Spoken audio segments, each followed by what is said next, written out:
I love this. It's great. It's such a good software, and more companies should have software like this.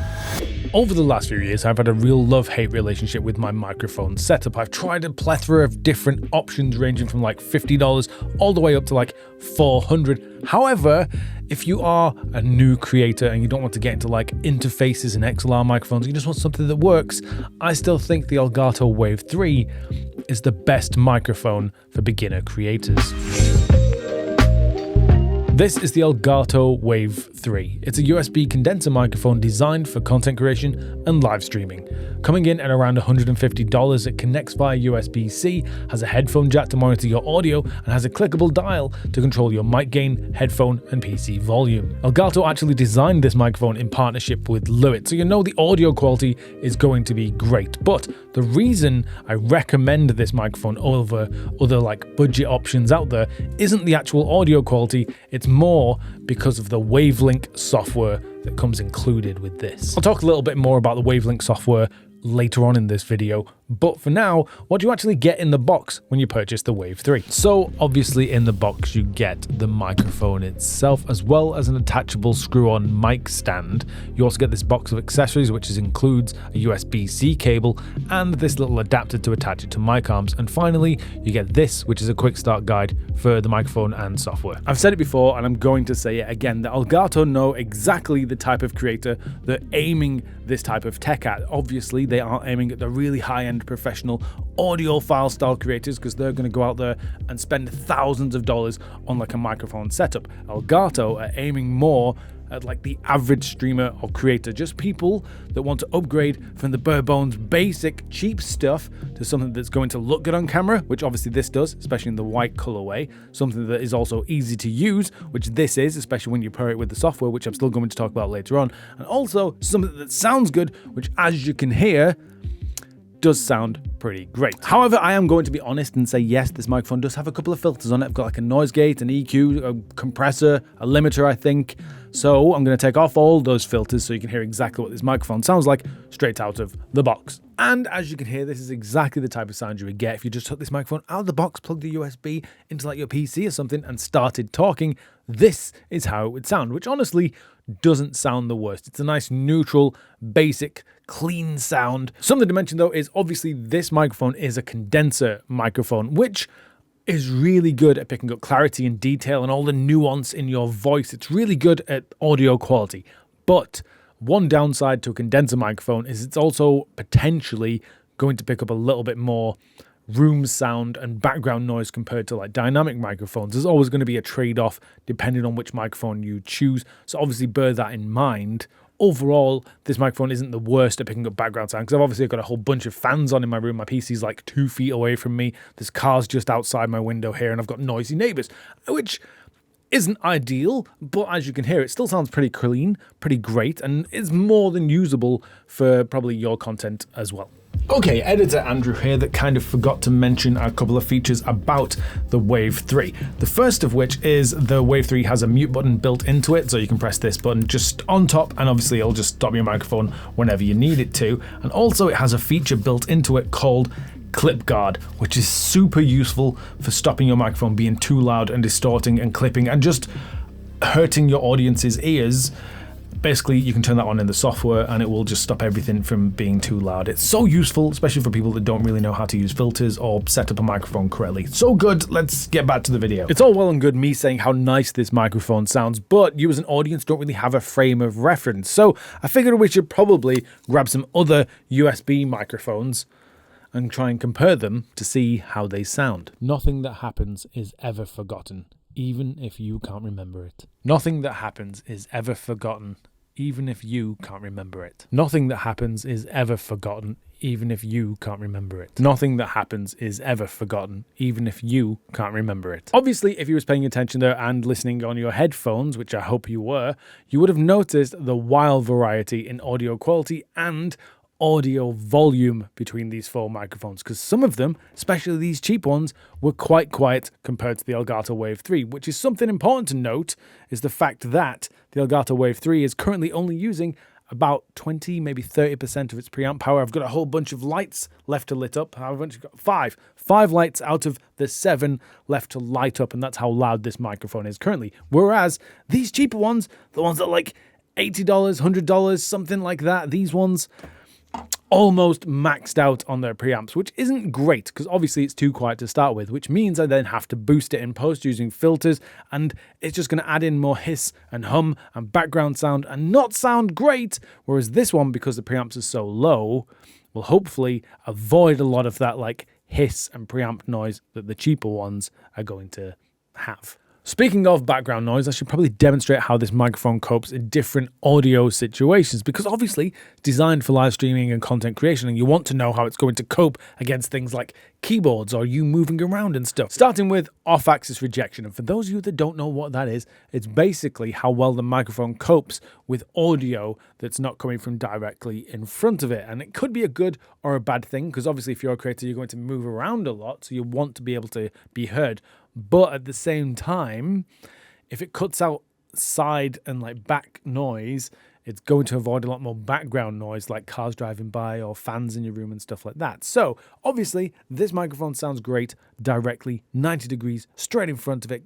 Perfect. But if I move around to the side like this, how does it sound now? Is it still clear? Can you hear me? Does it drop off a little bit? I'm not sure because I don't have headphones in right now. The next thing I'm going to test are plosives. And plosives are effectively when you say certain words, your mouth will push out air a little bit harder. Happens a lot on P's and B words. And basically that air will hit the microphone, causing it to distort and not sound very good. So, ice, ice, icicle, pop, pop, popsicle, test, test, testing. 1, 2, 3. Obviously, it's not perfect. I'm like a couple of inches from the microphone, so you're always going to get a little bit of plosives and stuff. But it performs a lot better than some of the cheaper microphones I've used in the past, which sound awful to listen to. But if you are struggling with plosives or want to just improve this generally, Elgato do sell like a nice clip-on windshield thing, which actually really does help to cut down on those type of noises. And the last and probably most important test I'm going to do is actually how well this microphone copes with keyboard noise. Let's be honest, this is designed for streamers and content creators, so having a keyboard in the background is kind of commonplace. So this blue switch is a very loud mechanical keyboard. If I just keep clicking it like this while talking, you'll have to let me know how it sounds because I don't have headphones on right now and this is just a very loud keyboard. But hopefully it sounds okay and isn't stupidly like loud and distracting. But if you're a content creator or a streamer, please buy a mechanical keyboard that's quieter than this. Please stop buying really loud keyboards. As I've said in the past, the audio quality of this microphone isn't the best thing about it. Sure, it's great. More than good enough for like YouTube videos and live streams, especially if you're going to be mixing it with like music and gameplay and stuff. And obviously you can improve it with filters and effects, which I've made many videos on, so definitely check out one of those if you can. But you're paying extra to get the software that comes with it. And the Wavelink software is the thing that makes this microphone stand way above a lot of the other budget options. So let's check out that and let me explain why it's so good. So this is Elgato Wavelink, and basically what it is a digital audio mixer. It allows you to control all your different audio inputs and sources and add filters and stuff to them without needing a physical device, kind of like Voice Meter, which a lot of people have used in the past, but simplified and much easier to use and set up. So in here you can have multiple different inputs. I currently have my microphone, I've got a browser audio source, one for my game which I also use for Premiere Pro, and I've got voice chat, which is obviously for like Discord and stuff. But you can continue adding more if you want to. Like you've got music system, sound effects, you've got auxiliary stuff that you can put in here. Anything that you need to do, any type of audio source, you can add it in here and just make it sound the way that you want it to, rather than having everything come in just through system and you can't really control it properly. Some of you may be wondering why each of these audio inputs has 2 different volume sliders, and that's because Elgato Wavelink has something called submixes, and that effectively means you can have a separate volume or a separate mix for your headphones and a separate one for stream. So for example, if you wanted to play a game, say like Rocket League or something, and you wanted to listen to music at the same time, but you want the volume of the music to be loud for stream, but you want it kind of quieter so you can hear the game as well. You can go into, say your music's coming through a browser, you can obviously have the volume at 100% for your stream mix, and then for you can pull the volume down to like 50% or even lower, whatever.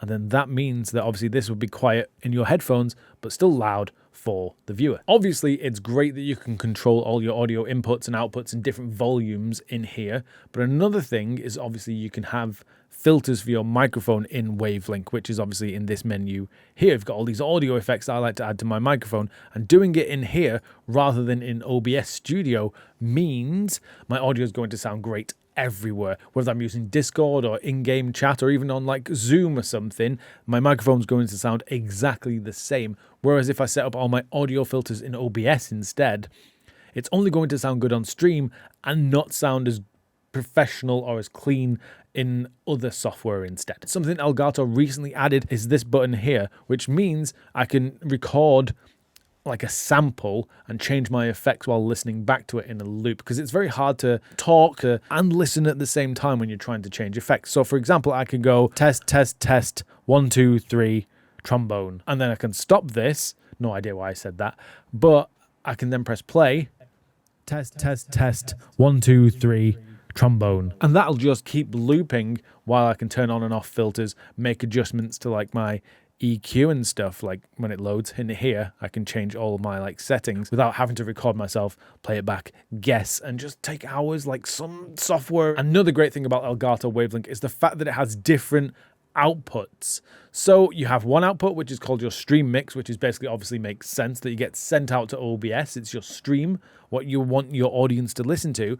And then secondly, you have this additional output option, which currently I don't have any capture cards added in here, but you could add that output to a capture card and send it to like a second PC. So this allows you to have a dual PC streaming setup and listen to the same thing and have the same audio going to both. Honestly, I could do a video all on its own about this software. It's fantastic. Believe me, you can do a whole bunch of stuff. Just know that it's one of the best softwares out there for controlling your audio. It's fantastic for obviously setting up your microphone and filters and stuff like that, and great for people that want to dual PC stream without having a million different mixes and audio in and outputs and stuff like that and getting very confused with cables and whatnot. It's great. You'd love this. As I've said a few times in this video already, I think this microphone is the perfect choice for like beginner or budget creators, and the software and microphone only gets even better if you manage to pair it with an Elgato Stream Deck, which you technically don't even have to buy, because if you are brand new or don't have much money, you can download the mobile version of the Stream Deck app and use that for free, because you get like 6 buttons to control it. So that will give you at least some use of a Stream Deck to actually control Wavelink software and your microphone and stuff. So definitely download that if you are kind of new to the Elgato ecosystem. And if you're watching this video thinking, yeah, this microphone sounds great with all the software and stuff, but the $150 price range is a little bit out of my budget, well, take a look at Elgato's Wave Neo microphone instead, because that microphone I think costs 100-ish instead, and it's basically the same microphone and functionality, except you lose like dials and buttons on the microphone, so everything is done in software rather than physical things on it. But it's still a great microphone if you really have to lower your budget. Speaking of which, if you do want to pick up any Elgato stuff, use my code down here and you'll get like 5% off as well.